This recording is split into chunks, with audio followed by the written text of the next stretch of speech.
Hi guys, today we'll see Slack Consultant Certification Maintenance Summer 24.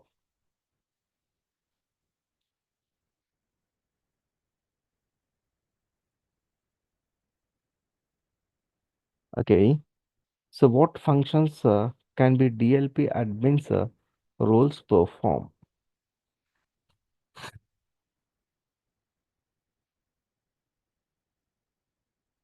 We can go for E.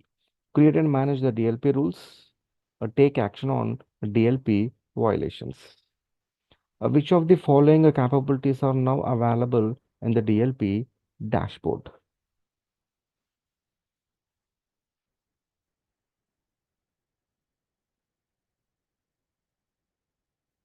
We'll go for E.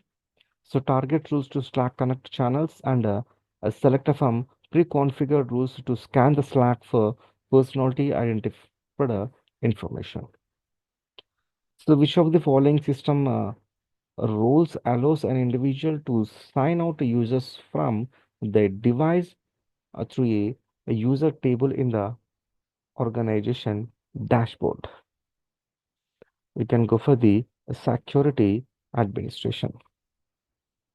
So what is the advantage of managing permissions by account type in Slack?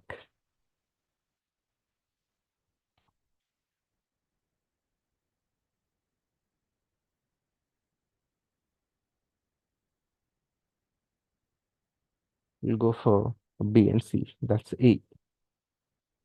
Next, so where can I admin view private and archived channels? Where? Channel management dashboard. So true or false? Members can convert a multi-person direct message, so which includes external Slack connect users into a private channel. That's true. Now check the quiz. Yes, we completed Slack consultant certification maintenance summer 24.